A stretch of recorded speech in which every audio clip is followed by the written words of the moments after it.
di video ketiga tentang jaringan, kita udah belajar mengenai jaringan meristem pada tumbuhan, jaringan epidermis, ya, kemudian jaringan parenkim. Kita lanjutkan lagi ya, sekarang masih mengenai jaringan permanen atau dewasa, yaitu yang ketiga, yaitu adalah jaringan angkut atau pengangkut, ya. Oke, nah jaringan pengangkut ini ada dua, yaitu xilem dan floem. Ya, kita masuk ke xilem dulu. Nah, xilem itu nama lainnya adalah pembuluh kayu. Gunanya untuk apa? Gunanya untuk mengangkut air dan mineral dari akar ke daun. Untuk apa air dan mineral diangkut ke daun? Di daun kan tempat terjadinya proses fotosintesis. Nah, airnya itu adalah bahan baku untuk proses fotosintesis. Ya, jadi xilem itu mengangkut air dan mineral dari akar ke daun. Nah, selain itu xilem juga sebagai penguat, ya. Nah, coba kita lihat ciri-cirinya mengapa dia sebagai penguat juga, ya. Ciri-ciri xilem ini sel-selnya sudah mati, ya. Dinding selnya tipis yang terdiri dari lignin. Nah, lignin ini yang membuat dia kuat. Ya, kemudian membran selnya tebal. Tadi dinding selnya tipis, membran selnya tebal, juga mengandung lignin. Jadi kuat sekali dianya, karena itu dia juga sebagai penguat, ya. Kemudian tidak ada sitoplasma. Oke, ya.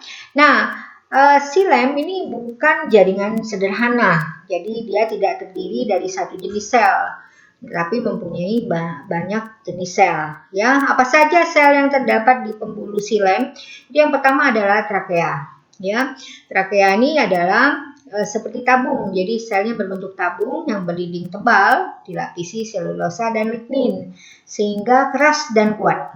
Ya, oh ya, jangan lupa jaringan angkut hanya dimiliki oleh tumbuhan Thrasiophyta atau tumbuhan berpembuluh. Ya, ingat ya, kalian bisa lihat di video saya tentang tumbuhan, ya, kingdom plantae tepatnya, ya. Oke, kemudian yang kedua itu ada trakeid. Nah, ini kalian bisa lihat gambarnya. Trakeid ini adalah seperti tabung juga, tapi diameternya lebih kecil daripada trakea. Ya, dia digunakan untuk menopang, mengangkut air, sel-selnya sempit dan mengalami penebalan sekunder. Nah, air itu mengalir dari satu trakea ke trakea lain. Nanti di ujung satu trakea itu terdapat lubang-lubang. Namanya adalah pit. Ya, jadi kalau ada kata pit itu adalah lubang-lubang di ujung trakeid, ya, pada pembuluh xilem. Ya, oke. Lanjut, yang ketiga itu adalah parenkim. Nah, ini saya sudah katakan bahwa waktu kita mempelajari tentang jaringan parenkim, bahwa parenkim juga terdapat di xilem, ya. Jadi ada yang namanya parenkim xilem. Nah, parenkim xilem ini terdiri dari sel-sel yang masih hidup. Dinding selnya tipis, ya, ditemukan baik di xilem primer maupun di xilem sekunder. Gunanya untuk apa ya? Gunanya sebagai tempat cadangan makanan. Ya, nanti cadangan makanan ini akan berkurang bersamaan dengan kegiatan atau aktivitas dari kambium. Ya, itu yang ketiga. Yang keempat itu adalah serat. Jadi di setiap pembuluh angkut xilem terdapat serat xilem. Ya, ini gambarnya. Oke? Lanjut ke pembuluh angkut yang kedua, yaitu floem atau pembuluh tapis. Ya, nah floem ini gunanya terbalik sama xilem. Floem itu mengalirkan hasil fotosintesis, yaitu glukosa, dari daun ke seluruh tubuh tumbuhan. Ya, itu terbalik banget kan gunanya mereka, ya. Nah, kemudian perbedaannya lagi, floem itu terdiri dari sel-sel hidup. Tadi xilem sel-selnya sudah mati, ya. Nah, dinding selnya tebal, terdiri dari zat selulosa, ya. Selnya ukurannya kecil dan biasanya dia mengelilingi xilem. Nah, floem juga bukan jaringan sederhana, jadi bukan hanya satu jenis sel. yang seragam, tapi terdiri dari banyak sel yang berbeda-beda. Apa saja yang terdapat di jaringan floem? Yang pertama adalah sel tapis, ya. Sel tapis, kalian bisa lihat gambarnya, ini juga berbentuk sel yang memanjang, ya, seperti tabung, ya.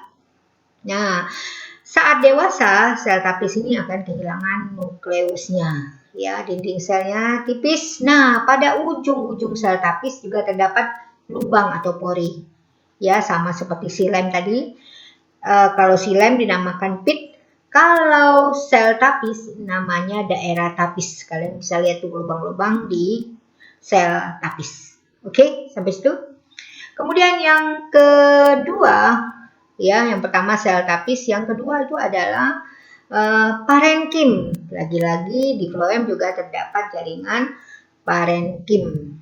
Ya, nah jaringan parenkim pada floem ada dua. Yang satu adalah sel pengiring, yang kedua adalah sel albumin. Ya, nah sel pengiring ini sifatnya selnya masih hidup. Ya, dia mengatur keluar masuknya zat makanan melalui pembuluh tapis. Ya, juga hormon serta udara. Menyimpan zat tepung, lemak, organik. Ya. Oke, zat-zat organik juga di sana, ya. Nah, yang kedua adalah sel albumin. Ini semua sel parenkim, ya. Yaitu dia zat seperti zat putih telur, ya. Sel jari empulur dengan zat putih telur. Ini untuk melindungi sel pengiring. Jadi sel albumin digunakan untuk melindungi sel pengiring. Ya, kemudian yang ketiga itu adalah serat parenkim. Ini kalian bisa lihat ya gambarnya, ya. Oke, itu adalah jaringan pengangkut. Yang keempat, jaringan permanen atau dewasa itu adalah jaringan penyokong. Ya, jaringan penyokong berarti untuk menyokong atau menguatkan tumbuhan. Ada dua juga. Ya, satu kolenkim, yang kedua adalah sklerenkim, ya. Oke. Nah, kita masuk kolenkim dulu. Kolenkim ini jaringan penguat, tapi dia pada tumbuhan muda atau organ-organ muda, ya. Jadi dia terdapat pada tumbuhan muda, tangkai daun, batang yang masih muda, daun yang masih muda, ya. Itu kolenkim. Oke, ya, letaknya di bawah parenkim, biasanya dinding selnya tipis, terdapat pektin, ya. Tidak ada atau sedikit ruang antar sel. Kalian bisa lihat gambarnya, ya. Ini kolenkim. Nih, lihat ya. Jadi sangat sedikit ruang antar selnya. Beda dengan parenkim, ya. Oke, jadi ciri-cirinya tadi udah. Oh ya, ini sel-selnya masih hidup, ya. Kemudian sudut dinding selnya tidak tebal. Karena apa? Karena terjadi pengendapan selulosa dan pektin, tapi di sudut-sudut dinding selnya saja, ya. Tidak memiliki protoplasma, juga tidak memiliki dinding sekunder, ya, tapi dinding primernya menebal, jadi ada dua dinding selnya, ya. Satu dinding selnya, dinding sel primer yang menebal. Oke, ini yang memberikan kekuatan atau penopang bagi tumbuhan muda maupun organ yang masih muda. Oke, ya. Kemudian ini yang kedua adalah sklerenkim. Nah, beda banget sklerenkim dengan kolenkim karena jaringan sklerenkim ini adalah jaringan penyokong yang terdapat pada tumbuhan yang sudah dewasa dan organ-organ yang sudah tua, ya. Jadi terbalik dengan kolenkim. Nah, kalau tadi kolenkim selnya masih hidup, pada sklerenkim selnya sudah mati, ya. Oke. Jadi itu perbedaan mereka, ya, ditemukan pada tanaman keras, herba dan kayu, ya. Nah, kemudian sklerenkim ini dibagi menjadi dua berdasarkan bentuknya ya. Kalian bisa lihat di gambarnya nih. Ini adalah fiber atau serat ya. Nah, dan yang ini adalah sklereid atau sel batu. Ingat sklerenkim dibagi dua, serat dan sklereid ya. Nah, kita masuk ke serat dulu. Serat biasanya digunakan dalam pembuatan tali ya, kain, isi kasur, itu serat pada sklerenkim ya. Bentuknya seperti pita-pita panjang, runcing di ujung. Jadi benar-benar kelihatan serat-seratnya, ya.